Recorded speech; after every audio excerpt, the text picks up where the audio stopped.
یاد رکھیں کہ قرآن ایسی نعمت ہے جس کے پاس یہ نعمت آ جاتی ہے اللہ اس کو مال و مال کرتے ہیں. دین کی وجہ سے آج دنیا کے اندر ہم عزتیں تلاش کرتے ہیں. دنیا کے اندر ہم عزتیں تلاش کرتے ہیں. اللہ نے عزت دین کے اندر رکھی ہے. دنیا کے اندر اللہ نے عزت نہیں رکھی. عزت کا دار و مدار دین ہے. یاد رکھیں کہ ایک بات دل کے اندر آتی ہے, وہم و گمان میں خیالات اٹھتے ہیں کہ اگر ہم اپنے بچوں کو قرآن کا حافظ بنائیں گے, دین کا عالم بنائیں گے, عالم دین بنائیں گے, وہ کھائیں گے کہاں سے؟ یاد رکھیں وہ رب جو خنزیر کو کھلا رہا ہے, وہ اللہ جو کتے اور بندر کو بھی رزق دیتا ہے اس کو بھی نہیں بھولتا. وہ اللہ ایک حافظ قرآن کو کیسے بھول سکتا ہے؟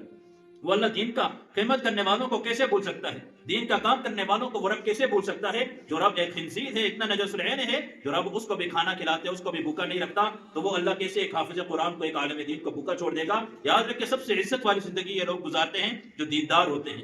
کیا ہماری جوانی اتنی پاکیزہ ہے؟ کیا ہمارے موبائل اتنے پاکیزہ ہیں؟ ہر انسان دیکھے میرے پاس موت کا فرشتہ کبھی بھی آ سکتا ہے. کیا میرا موبائل اتنا پاکیزہ ہے کہ میرے مرنے کے بعد میرے گھر والے جب میرا موبائل اٹھائیں گے مجھے شرمندگی تو نہیں ہوگی؟ قبر کے اندر جانے کے بعد مجھے شرمندگی تو نہیں ہوگی؟ میرے ماں باپ میرے موبائل کو اٹھائیں گے, میرے بیوی بچے میرے موبائل کو اٹھا کے دیکھیں گے کہ مجھے شرمندگی کا سامنا تو نہ کرنا پڑے. وہ یہ تو نہ کہیں گے اس کی زندگی کیسی گزری, اس نے جوانی کس طرح اللہ کی نافرمانی کے اندر گزاری, کس طرح بغاوت کے اندر یہ اللہ کو ناراض کر کے چلا گیا.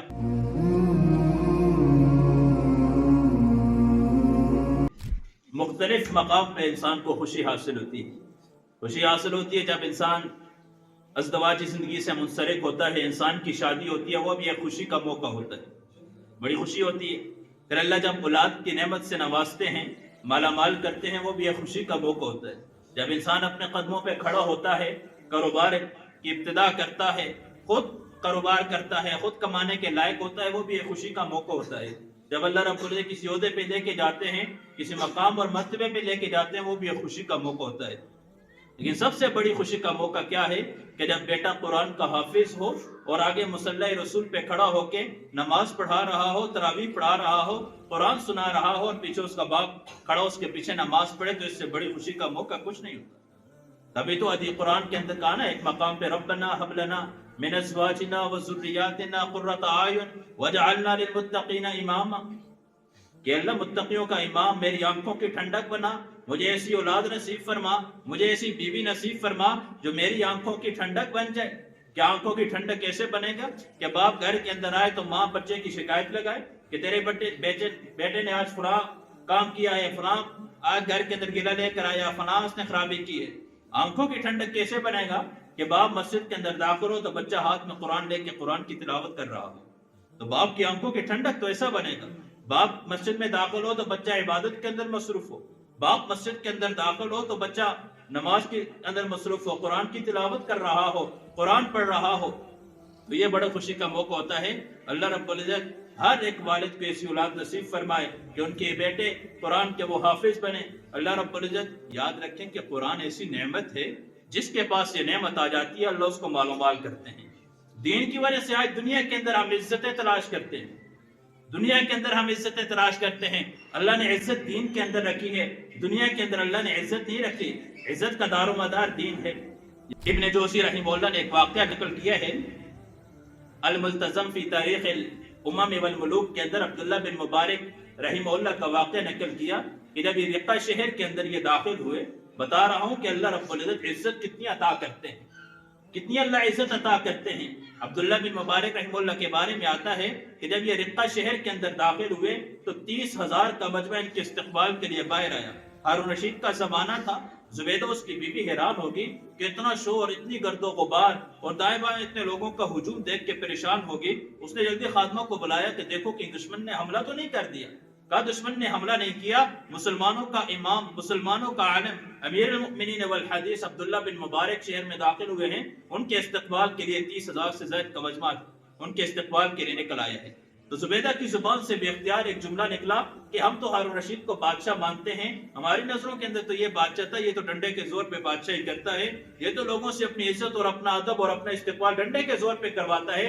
حقیقت میں بادشاہ اور حقیقت میں عزت اللہ نے عبداللہ بن مبارک کو دی ہے کہ جس کے پاس کوئی حکومت نہیں, مال و دولت نہیں, کچھ بھی نہیں ہے, شہر کے اندر داخل ہوتے ہیں تو 30,000 سے زائد مجموع اس کے استقبال کے لیے کھڑے ہوتے ہیں. تو میں بات کر رہا تھا کہ اللہ رب العزت نے جو عزت دی ہے وہ دین کی وجہ سے دی ہے. دنیا کی وجہ سے اللہ عزت نہیں دیتے. دنیا تو کچھ بھی نہیں, دنیا تو اس قابل ہی نہیں ہے کہ انسان اس کو سمجھے کہ اس کی وجہ سے ہمیں عزت حاصل ہوگی. دنیا عزت حاصل کرنے کی چیز نہیں, عزت والی چیز وہ ہے اللہ رب العزت کا دین ہے. دین اپنی زندگی کے اندر لے کر آئیں۔ یاد رکھیں کہ ایک بات دل کے اندر آتی ہے، وہم و گمان میں خیالات اٹھتے ہیں کہ اگر ہم اپنے بچوں کو قرآن کا حافظ بنائیں گے، دین کا عالم بنائیں گے، عالم دین بنائیں گے، وہ کھائیں گے کہاں سے؟ یاد رکھیں وہ رب جو خنزیر کو کھلا رہا ہے، وہ اللہ جو کتے اور بندر کو بھی رزق دیتا ہے، اس کو بھی نہیں بھولتا، وہ اللہ ایک حافظ قرآن کو کیسے بھول سکتا ہے؟ وہ اللہ دین کا خدمت کرنے والوں کو کیسے بھول سکتا ہے؟ دین کا کام کرنے والوں کو وہ رب کیسے بھول سکتا ہے؟ جو رب ایک خنزیر ہے، اتنا نجس العین ہے، جو رب اس کو بھی کھانا کھلاتے، اس کو بھی بھوکا نہیں رکھتا، تو وہ اللہ کیسے ایک حافظ قرآن کو، ایک عالم دین کو بھوکا چھوڑ دے گا؟ یاد رکھیں سب سے عزت والی زندگی یہ لوگ گزارتے ہیں جو دیندار ہوتے ہیں، جو دین والے ہوتے ہیں۔ سب سے زیادہ عزت والی زندگی ان کی گزرتی ہے جن کی زندگیوں کے دین نہیں ہوتا اور دنیاوی اور مال و اسباب انہی چیزوں کے اندر لگے رہتے ہیں۔ یاد رکھنے اپنی اولاد کو پیسوں کی مشین نہ بنائیں کہ ہر وقت پیسہ پیسہ پیسہ، دنیا صبح سے لے کے رات تک دن رات پیسے کی طرف نہیں۔ اپنی اولاد کو نیکیوں کی مشین بنائیں، ایسی چیز بنائیں، ایسا ان کو بنا کے جائیں جب آپ دنیا سے چلے جائیں، آپ کے مرنے کے بعد آپ کی اولاد آپ کو کم از کم پیچھے کچھ نہ کچھ ہدیہ تو کرے، آپ کے لیے قرآن پڑھ کے ہدیہ تو کرے۔ آپ دنیا سے چلے جائیں، قبر کے اندر ہیں، آپ کی قبر کو اللہ جنت کا باغ بنا دے۔ ختم ہو گئے دنیا سے، سب کچھ ختم ہو گیا، خدا مال نہیں کر سکتے، لیکن ایسی نیک اولاد، ایسے حافظ قرآن بچے، ایسے عالم دین اپنی اولاد کو چھوڑ کے گئے، جب وہ ہاتھ اٹھاتے ہیں تو دعا کرتے ہیں والدین کے لیے، اپنی اولاد کے لیے، اپنے والدین کے لیے دعا کرتے ہیں۔ اللہ سے ایسی اولاد مانگے، صرف دنیا کمانے والے، عہدے حاصل کرنے والی اولاد نہ مانگے کہ بیٹا عہدے پہ چلا جائے، اونچی کرسی لے لے، حاصل کر دے عہدہ، اور ہم کہیں کہ ہم بڑی عزت والے ہیں۔ امام یافی رحمہ اللہ روض الریاض فی حکایت الصالحین کے اندر ایک واقعہ نقل کرتے ہیں۔ وہ فرماتے ہیں کہ ایک شخص تھا، اس نے خواب دیکھی۔ خواب کیا دیکھی؟ کہ کہتے ہیں کہ قبرستان کے اندر ایک شخص آتا ہے اور اس کے ہاتھ کے اندر ایک تھیلی ہے، اور اس کے ہاتھ کے اندر ایک چمڑے کی تھیلی ہے، اس سے لفافے نکالتا ہے، فلاں فلاں ایک کا نام لیتا ہے، وہ روح اس کے پاس آتی ہے، وہ لفافہ اس کے ہاتھ میں پکڑا دیتا ہے، پھر دوسرے کا نام لیتے ہیں، دوسری روح اس کے پاس آتی ہے، وہ لفافہ اس کے ہاتھ میں دیتا ہے، تیسرے کا نام لیتے ہیں، تیسری روح آتی ہے، اسی کے ہاتھ میں وہ لفافہ پکڑاتا ہے۔ تو امام یافی کہتے ہیں کہ یہ شخص خواب کے اندر دیکھتا ہے کہ ایک شخص ہے، پراگندہ حال ہے، پھٹے پرانے کپڑے پہنے ہوئے ہیں اور بوسیدہ کپڑے پہنے ہیں، حالات کا شکار ہے، پریشان ہے، غمگین ہے۔ یہ کہتے ہیں کہ میں گیا اس کے پاس، میں نے کہا کہ یہ ماجرا کیا، یہ معاملہ کیا؟ بتایا کہ جس کے ہاتھ میں تھیلی چمڑے کی ہے، یہ بیچ میں جو لفافے نکال کے دے، کہا یہ فرشتہ ہے۔ جس کے پاس جو تھیلی پکڑی ہوئی ہے، یہ بیچ میں سے جو لفافے نکال کے تقسیم کرتا ہے، یہ ان کے پیچھے جو اولاد ہے، کسی کی اولاد آگے ہدیہ کرتی ہے، کوئی قرآن پڑھ کے ہدیہ کرتا ہے، کوئی صدقہ دے کے ہدیہ کرتا ہے، کوئی 2 رکعت نماز پڑھ کے آگے اصالہ ثواب کرتا ہے، وہ فرشتہ آگے ان کو دیتے ہیں کہ آپ کے بیٹے نے آپ کے لیے یہ ہدیہ بھیجا ہے، آپ کی بیوی نے، شریکہ حیات نے آپ کے لیے یہ ہدیہ بھیجا ہے، آپ کے بھائیوں نے، آپ کی بہنوں نے، آپ کی بیٹیوں نے، رشتہ داروں نے، ایک ایک کا نام لے لے کے بتاتے ہیں کہ آپ کے خاندان کے فلاں فرد نے آپ کے لیے یہ ہدیہ بھیجا ہے، تو وہ ثواب، وہ ہدیہ وہ اس تک پہنچاتا ہے۔ کہا تو کیوں اتنا پریشان ہے، غمزدہ ہے؟ کہا میرے دنیا سے آئے ہوئے 9 سال گزر چکے ہیں، آج تک کوئی ایک بھی میرا ایسا نہیں، کسی ایک نے بھی آج تک مجھے کوئی اعمال ہدیہ نہیں بھیجے، کوئی ایک ایسا نہیں تھا کہ اس نے میرے لیے ہاتھ اٹھا کے دعا کی ہو، کوئی ایک میرے خاندان میں ایسا نہیں تھا جس نے 2 رکعت نماز نفل پڑھ کے میرے لیے دعا کی ہو، قرآن کی تلاوت کر کے مجھے ہدیہ کی ہو۔ آج 9 سال ہو چکے ہیں میرا دنیا سے آئے ہوئے، قبر کے اندر آئے ہوئے، آج تک مجھے کسی نے کچھ بھی ہدیہ نہیں کیا۔ ایسا نہ ہو دنیا سے چلے جائیں تو دنیا سے جانے کے بعد پھر وہاں حسرت و افسوس کریں کہ کاش میں اپنے بیٹے کو قرآن کا حافظ بناتا، کاش میں اپنے بیٹے کو قرآن کا قاری بناتا، کاش میں اپنے بیٹے کو عالم دین بناتا کہ آج وہ بھی مجھے نیک اعمال ہدیہ کرتی۔ اگر اولاد آپ کی خوش قسمت ہیں، وہ والدین خوش قسمت ہیں، وہ باپ جن کو اللہ رب العزت نے ایسی اولاد نصیب فرمائی ہے کہ ہاتھ اٹھاتے ہیں تو اپنی اولاد، اپنے والدین کے لیے دعائیں کرتے ہیں، ہاتھ اٹھاتے ہیں اپنی ماں کے لیے دعائیں کرتے ہیں۔ اللہ ہمیں ایسی اولاد نصیب فرمائے۔ ایسا نہ ہو کہ دنیا ہی دنیا انسان کماتا رہے، اپنی اولاد کو دنیا کے پیچھے لگایا ہو اور کبھی دین کی طرف اپنی اولاد کو راغب نہ کیا ہو۔ یاد رکھیں کہ ایسے انسان خسارے کے اندر ہوتا ہے، ایسے انسان بہت خسارے کے اندر ہوتا ہے، مرنے کے بعد حسرت و افسوس کے علاوہ کچھ بھی انسان کو نہیں ملتا۔ بعض اوقات والد کے دل سے اٹھنے والی دعا اولاد کو بہت آگے لے کے چلی جاتی ہے، انسان سمجھتا نہیں ہے، بعض اوقات بد دعا بھی دے دیتا ہے، لیکن اس بد دعا کا بہت برا اثر ہوتا ہے، اور جو دعا دیتے ہیں وہ دعا بھی بہت رنگ لگاتی ہے۔ عربی کی ایک کتاب ہے القصص الرائع، اس کے اندر ایک واقعہ نکل کیا ہوا ہے کہ ایک شخص تھا، اس کی 3 بیٹیاں تھیں اور ایک بیٹا تھا۔ بات کر رہا ہوں بعض اوقات والد کے دل سے اٹھنے والی دعا اولاد کو کس مقام تک لے کے چلی جاتی ہے۔ کتنا بڑا مقام اور مرتبہ اللہ رب العزت اس کو دے دیتے ہیں۔ تو 3 بیٹیاں تھیں، ایک بیٹا تھا، دل کے اندر خواہش تھی باپ کے کہ اللہ رب العزت میرے اس بیٹے کو قرآن کا حافظ بنا دے۔ اللہ کا کرنا کچھ دن گزرنے کے بعد باپ کو فالج ہو گیا، بیمار ہو گیا۔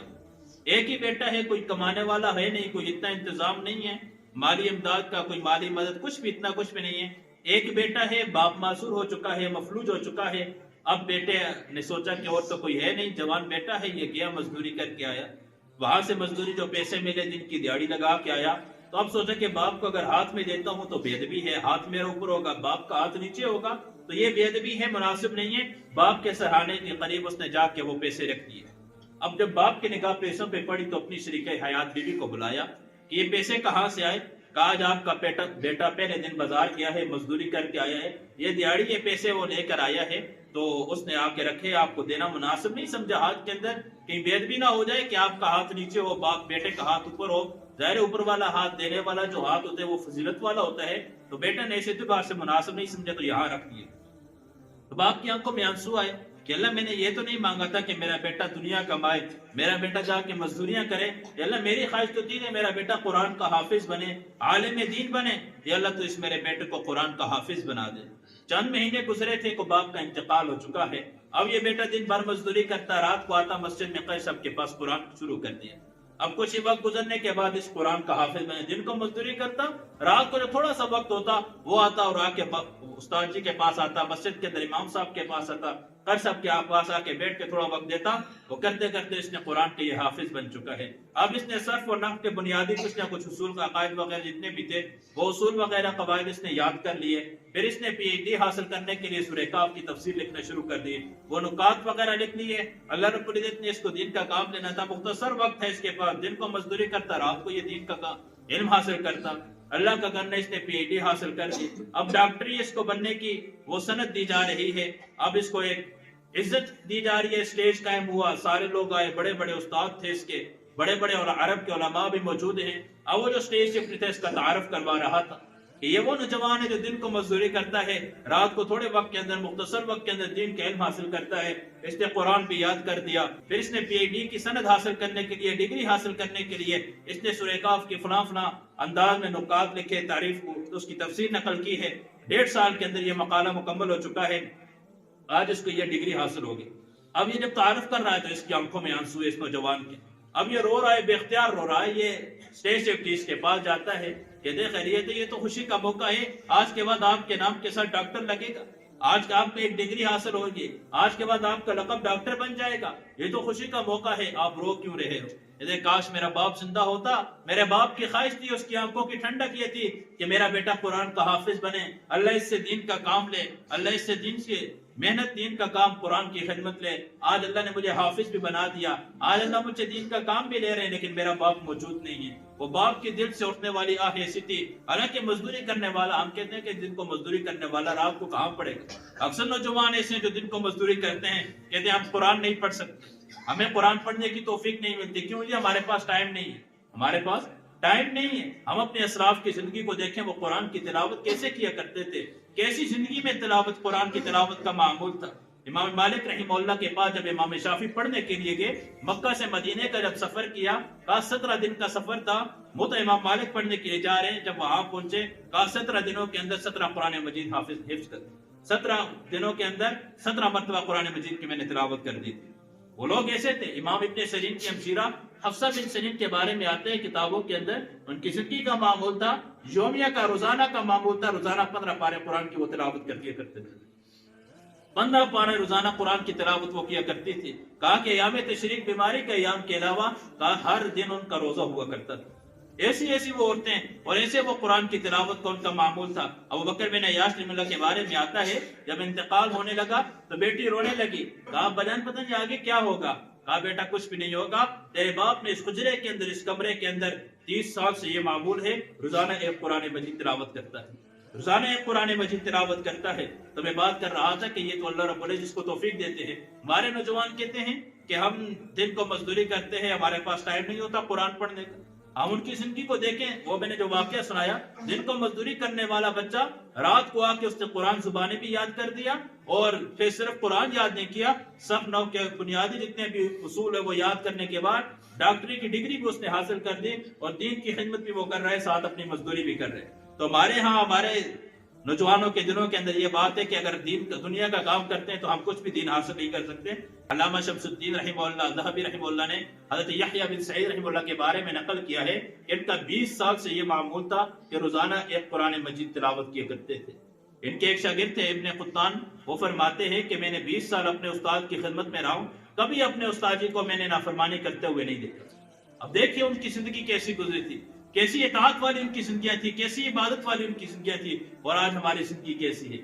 آپ لاہور آپ کے اندر ہم زندگی گزار رہے ہیں, اپنی خواہشات کے مطابق زندگی گزار رہے ہیں. تو میرے عزیز بھائی اور دوستو, وقت ہے بہت قلیل ہے, ہمارے پاس بہت تھوڑا وقت ہے, ختم ہو جائے گا. کب زندگی کی شام آ جائے, کب سورج غروب ہو جائے, کب دنیا سے رخصت ہو جائیں, کب اللہ کے پاس چلے جائیں. یاد رکھیں, روزانہ رات کو سونے سے پہلے مراقبہ کر کے سویا کریں کہ کیا معلوم روز رات کو سونے سے قبل سوچا کریں کہ آج میری زندگی کا آخری دن ہو جائے, آج حضرت اسرائیل میرے پاس آ جائیں, آج میری روح کو کھینچ لیا جائے, آج قبر کے حوالے کر دیا جائے, منکر نکیر میرے پاس آ جائیں, مجھ سے جب وہ سوالات کریں, مر ربک, بتا اللہ کے احکام کے مطابق زندگی گزاری یا نہیں گزاری, مادی ملک, بتا کس دین کے مطابق زندگی گزارا, کیا نبی علیہ السلام کی سنتوں کے مطابق زندگی گزاری, میری زندگی کے کتنے نیک اعمال ہیں, کتنا میں اللہ کو راضی کر کے آیا, کتنا اللہ کے احکام کے مطابق میں نے زندگی گزاری, اور کتنی میں نے اپنی خواہشات کے مطابق زندگی گزاری ہے.